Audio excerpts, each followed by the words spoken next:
seen Jack Sitchy and Chris Orr make an impact behind the scenes since they've been out? I think their attitude, just how they, bouncing back from injuries like they've had, and their energy at practice and meetings, on the sideline. There's a lot of stuff that, most of it people don't see because it's in the building and at practice. So they're really important guys for our team. And, when you go through something like that, it's just great to see guys that bounce back like that, and they care so much about the team. So it's a pretty neat thing.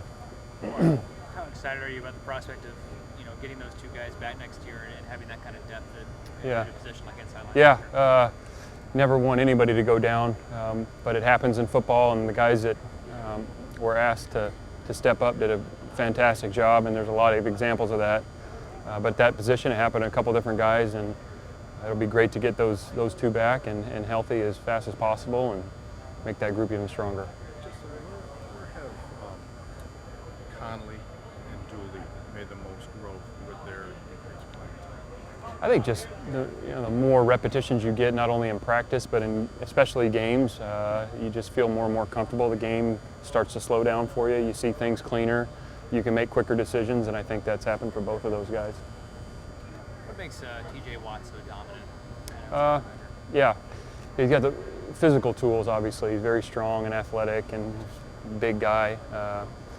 The intangible things, his work ethic, his toughness, his competitiveness, all those things count, and it just matters so much to him, like a lot of guys on the team, and you couple that with the athletic skills and the gifts that he has. He's got a pretty special player. Do you think physically he's ready for the NFL?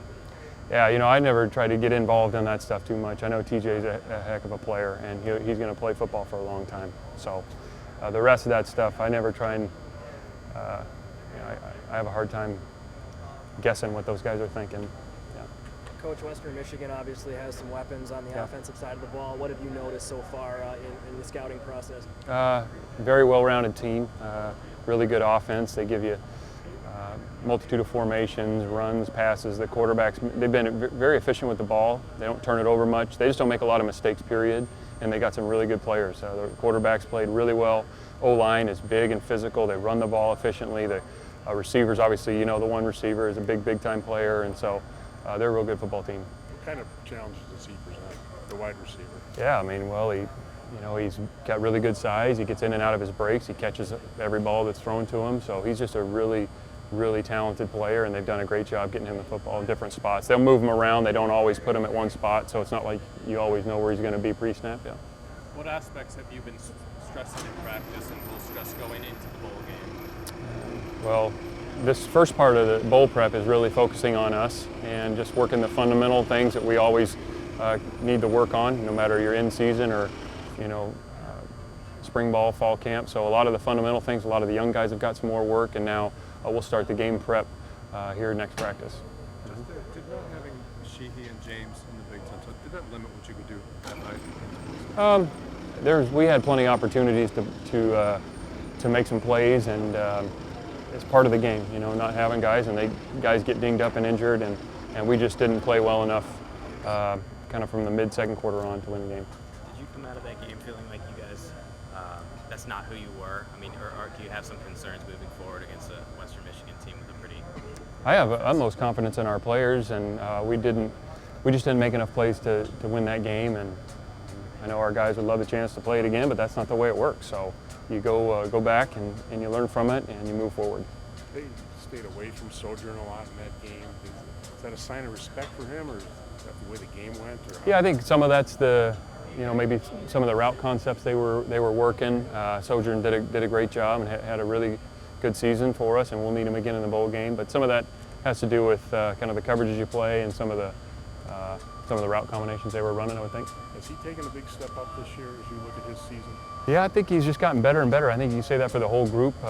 Obviously, we didn't play as well in the second half of the championship game, but guys did a nice job making plays on the ball throughout the year, especially later in the season. So I think you got to go through each guy in the secondary and see the growth there. So before the season, if Ryan Connolly had to step up, did you expect him to be this effective, or has he kind of surprised you with how well he played? Yeah, I don't want to say he surprised me, because Ryan is such a diligent worker, and it's very important to him. He puts a ton of time into it. He wants to be good, and this is obviously the most extensive playing time, and he grew the more he played, which is natural. But so I wouldn't say I'm surprised. I think neither of us, probably he or I, thought, going in, if everybody stayed healthy, he might not have got to play that much. But that's the game of football, and that's why you practice and prepare. And so when his time came, he was ready and took advantage of it. Some guys can recognize things more quickly, play, diagnose it. Yeah. Is that one of his strengths? Yeah, I think it's gotten better. Even from my experience with Ryan starting in spring, that's one thing that he has really gotten better at. I think he's seeing things quicker. He's making quicker decisions, and that was one of the things we came out of spring ball working on with him. And again, just couldn't be more proud and happy for him because he's put the time in and earned it.